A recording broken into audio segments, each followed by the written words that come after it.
जिस शख्स पर जिन्नात को मुसल्लत किया गया हो उस शख्स के अंदर 7 निशानियों में से एक निशानी ही काफ़ी होती है कि इस बंदे पर जिन्नात के असरात हैं या जिन्नात को दुश्मन ने इस शख्स के अंदर मुसल्लत कर दिया है।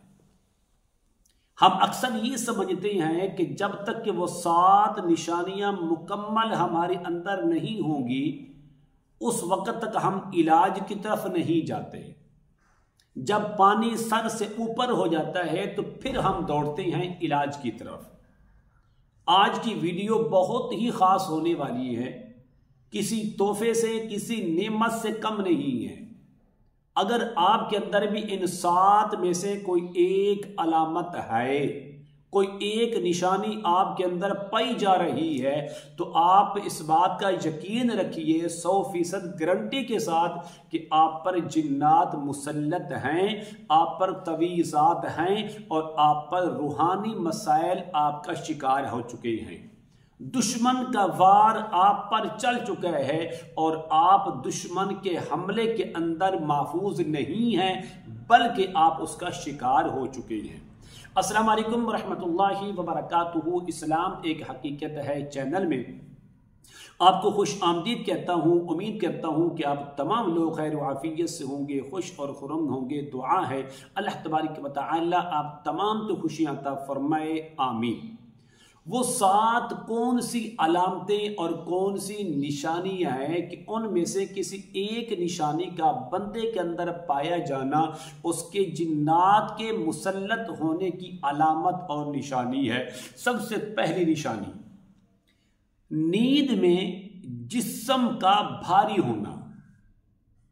हालांकि नींद आराम और सुकून और चैन का जरिया है, लेकिन जिस बंदे पर जिन्नात हो, रूहानी मसाइल हो, उसका जिस्म नींद के अंदर भी बहुत वजनी और भारी होता है। उसकी वजह से उसको सुकून की, राहत की नींद नहीं आती। ये पहली अलामत है। दूसरी अलामत यह है कि ऐसा शख्स कि जिस पर जिन्नात मुसल्लत हो उसे जिन्नात असली शक्ल में बार बार नजर आते हैं, जो कि उसके लिए खौफ और डर की वजह बनते हैं।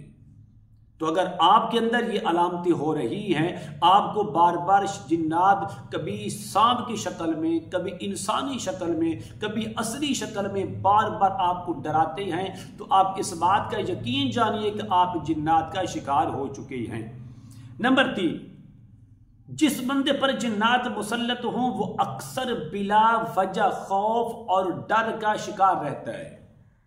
वो अपने आप से भी डरता रहता है, लोगों से भी डरता रहता है, हर वक्त खौफ की अलामत उस पर तारी रहती है। तो ये इस बात की अलामत है कि उस बंदे पर जिन्नात मुसल्लत हो चुकी है। चौथी अलामत जो काबिल गौर है वो ये है कि ऐसा शख्स के जिस पर जिन्नात मुसल्लत हो उसके जिस्म के अंदर मौजूद हो, वो लोगों से अलग रहना पसंद करेगा, घर वालों से अलग रहना पसंद करेगा, हत्ता कि दोस्त अहबाब से भी अलग रहना पसंद करता है, बंद कमरे के अंदर रहना पसंद करता है। वो हर वक्त यही चाहता है कि बस मैं सोया रहूं। गफलत के अंदर, सुस्ती के अंदर वक्त गुजारने को वो पसंद करता है। लोगों से मिलना उसको पसंद नहीं होता, घर वालों से बात करना उसको पसंद नहीं होता और हत्ता के दोस्त अहबाब को सलाम तक करना भी पसंद नहीं करता। अगर आप भी इसका शिकार हो चुके हैं तो फिर याद रखिए कि आप पर जिन्नात मुसल्लत हो चुके हैं। नंबर 5, ख्वाब में बार बार कुत्तों का नजर आना, सांप और बिच्छू का नजर आना, यह भी इस बात की अलामत है कि आप जिन्नात का शिकार हो चुके हैं। कभी आप जिन्नात के कुत्तों से लड़ाई कर रहे हैं, कभी कुत्ते आपको काट देते हैं, कभी सांप आप पर हमला कर देते हैं, कभी बिच्छू आपको काट देता है, आप खौफ के मारे उठकर बैठ जाते हैं, झटका मारकर बैठ जाते हैं। तो जिसकी वजह से बार बार आपकी नींद के अंदर खलल पैदा होता है। ये असल में ये कुत्ते नहीं हैं, ये सांप या बिच्छू नहीं हैं, ये आपके दुश्मन की तरफ से मुसल्लत किए गए जिन्नात होते हैं।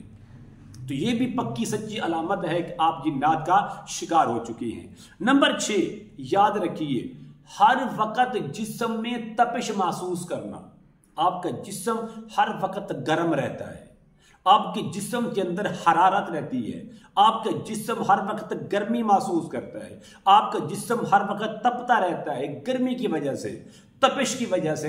तो ये भी इस बात की अलामत है। लेकिन उसकी एक अलामत और भी याद रखिए, अगर आपका जिस्म तपिश के अंदर है, गर्मी के अंदर है, आप जाकर अपना ब्लड प्रेशर चेक करवाएंगे, आपका बिल्कुल नॉर्मल होगा, क्योंकि उसका ताल्लुक जिस्मानी मसाइल से नहीं हुआ है, बल्कि तपिश की वजह जिन्नात हैं जो आपको तकलीफ दे रहे हैं। अगर आपके अंदर ये भी अलामत है तो इस बात को याद रखिए कि आप जिन्नात का शिकार हो चुकी हैं। नंबर 7 और आखिरी बात, हर वक्त रात और दिन आपके ये जो कंधे हैं, ये कंधों पर बोझ वजनी, इस कदर वजन होना गोया कि आप बहुत भारी पत्थर उठाकर बैठे हैं, और जिस्म के अंदर थकावट का हो जाना, जिस्म काम के काबिल नहीं रहता, जिस बंदे पर जिन्नात मुसल्लत होते हैं। अगर इन 7 अलामतों में से कोई एक अलामत भी आपके अंदर पाई जाए तो आप इस बात के यकीन जारी कर लें कि हम जिन्नात का शिकार हो चुके हैं, हम पर जिन्नात मुसल्लत किए गए हैं, लिहाजा फिलफौर उसके इलाज की तरफ जाएं।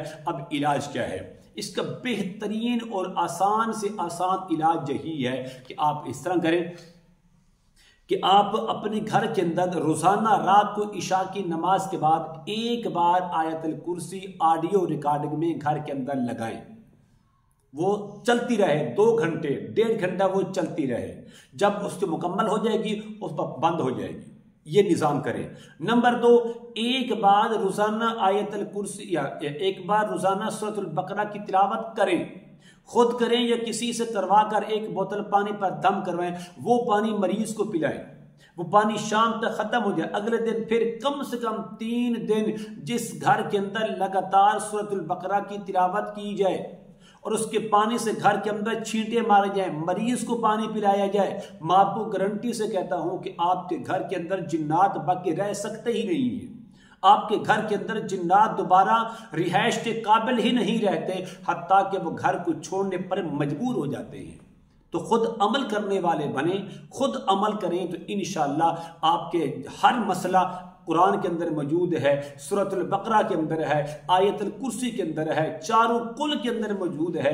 आप इसका इलाज खुद करें। इस अमल की इजाजत के लिए मैं जरूरी समझता हूं आप मेरे चैनल को सब्सक्राइब करें, इस वीडियो को लाइक और शेयर जरूर किया करें, और कमेंट में माशाअल्लाह, सुबहानल्लाह, अल्हम्दुलिल्लाह, ला इलाहा इल्लल्लाह, अल्लाहु अकबर जरूर लिखा करें। अस्सलाम वालेकुम व रहमतुल्लाहि व बरकातुहू।